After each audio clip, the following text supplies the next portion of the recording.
آپ کو ایک عجیب بات بتاؤں، حضرت عمر، ان کا رعب اور دبدبہ تو سب کو معلوم ہے، کتنا رعب تھا حضرت عمر کا، کتنا دبدبہ تھا۔ حضرت عمر کو پتہ چلا کہ فلاں محلے میں گھر ہے، اور وہ گھر میں جو ایک آدمی رہتے ہیں وہ حضرت عمر کے خاص دوست تھے، بولو حضرت عمر کے خاص دوست تھے، اور ماشاءاللہ نمازوں میں آتے ہیں، ماشاءاللہ رمضان میں رہتے ہیں، اور ماشاءاللہ حضرت عمر کے آگے پیچھے رہتے ہیں، لیکن پتہ چلا کہ وہ دارو پیتے ہیں، وہ شراب پیتے ہیں۔ حضرت عمر رضی اللہ تعالیٰ عنہ نے کئی دن تک انکوائری بٹھائی، انکوائری بٹھانے کے بعد پتہ چل گیا کہ اتنے بجے ان کے گھر میں دارو آتا ہے، شراب آتا ہے، اور ان کے گھر میں شراب پیا جاتا ہے۔ حضرت عمر رضی اللہ تعالیٰ عنہ نے سوچا کہ آج رات کو ان کو رنگے ہاتھ پکڑنا ہے، بولو حضرت عمر نے سوچا آج رات کو رنگے ہاتھ ان کو پکڑنا، اور حضرت عمر کے لیے کوئی مشکل نہیں تھا، لیکن حضرت عمر نے سوچا کہ اگر ڈائریکٹ میں دروازہ کھٹکھٹاؤں گا، ٹھک ٹھک ٹھک ٹھک دروازہ کھٹکھٹاؤں گا، اور وہ پوچھیں گے اندر سے کون، اور میں باہر سے کہوں گا امیر المومنین عمر، تو اتنے میں تو شراب کے مٹکے چھپا دے گا، اتنے میں تو شراب کے مٹکے چھپا دے گا، تو رنگے ہاتھ تو پکڑا نہیں جائے گا۔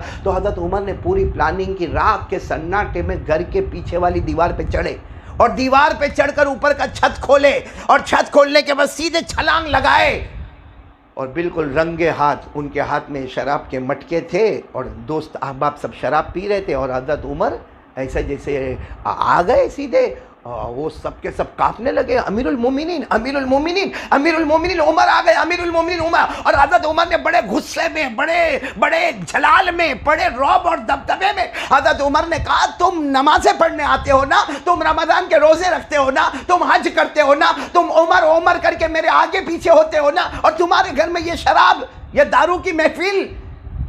سننا، حضرت عمر نے تو رنگے ہاتھ پکڑ لیا کہ نہیں پکڑ لیا؟ وہ جو شخص تھے ان کو پکڑ لیا، اور ان کے ہاتھ میں شراب کی بوتل بھی تھی، شراب کا گلاس بھی تھا، لیکن انہوں نے کانپتے کانپتے کیا کہا، عمر امیر المومنین ایک بات کہوں؟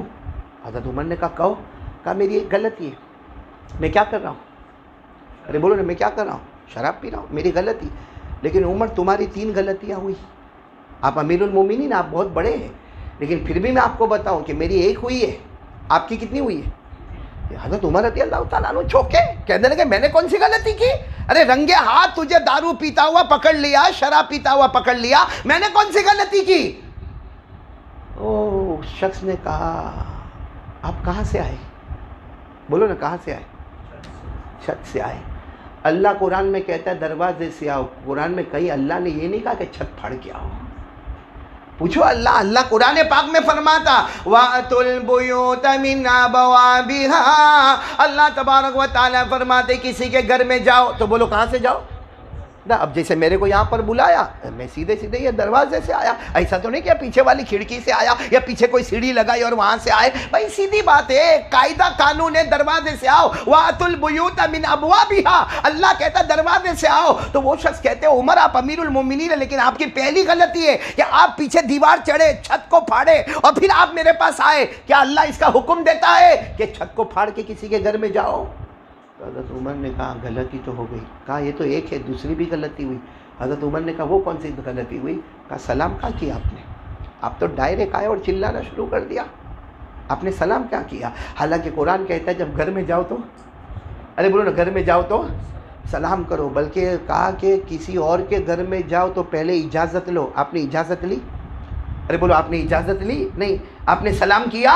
نہیں، جبکہ قرآن کہتا ہے اجازت بھی لو اور سلام بھی کرو۔ یا ایھا الذین آمنوا لا تدخلوا بیوتا غیر بیوتکم حتی تستأنسوا وتسلموا علی اہلها ذلکم خیر لکم ان کنتم تعلمون۔ اللہ تبارک و تعالیٰ 18ویں پارے میں فرماتے ایمان والو کسی کے گھر میں جاؤ پہلے اجازت لے لینا، اس کے بعد سلام کرنا۔ اس شخص نے کہا میں نے ایک غلطی کی کہ میں نے شراب پیا، آپ کی یہ دوسری غلطی ہو گئی۔ پہلی غلطی تو آپ دروازے سے نہیں آئے، نمبر 2 نہ آپ نے اجازت لی اور نہ آپ نے سلام کیا۔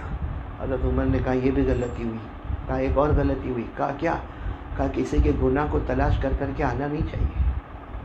اگر آپ کو معلوم ہے کوئی گنہ گار ہے، اللہ سے مانگو کہ اللہ اس کا گناہ چھڑا دے، آپ کو تلاش کر کے آنا نہیں چاہیے۔ حالانکہ اگر ہم غور کریں تو اس میں حضرت عمر غلطی پر نہیں تھے، کیونکہ آپ امیر المومنین تھے، آپ کی ذمہ داری تھی کہ کون علاقے میں کیا ہوتا ہے، کون سے علاقے میں دارو آتی، کون سے علاقے میں شراب آتا، کون سے، لیکن پھر بھی کہا انہوں نے کہا کہ تیسری غلطی، کسی کے گناہ کو ڈھونڈنا نہیں چاہیے۔ قرآن کریم نے صاف منع کیا کہ گناہ کو بھی نہیں ڈھونڈنے کا اور پیٹھ پیچھے کسی کی برائی بھی نہیں کرنے کا۔ اللہ نے فرمایا وَلَا تَجَسَّسُوا وَلَا يَغْتَبْ بَعْضُكُمْ بَعْضًا، کسی کے گناہوں کو ڈھونڈنا نہیں چاہیے۔ آپ گناہ ڈھونڈتے ڈھونڈتے آپ میرے گھر تک آ گئے۔ حضرت عمر رضی اللہ تعالیٰ عنہ نے اس شخص سے معافی مانگی کہ میں مان گیا، تیری ایک غلطی ہے، میری 3 غلطی ہے، میں یہاں سے جاتا ہوں۔ حضرت عمر رضی اللہ تعالیٰ عنہ دروازے سے چلے گئے۔ اب دیکھو چونکہ یہ گناہ چھپا دیا گیا، بولو گناہ چھپا دیا گیا، یعنی غلطی کو چھپا دیا گیا۔ حضرت عمر رضی اللہ تعالیٰ عنہ چلے گئے، بولو حضرت عمر رضی اللہ تعالیٰ عنہ چلے گئے۔ ایک لمبا زمانہ گزر گیا،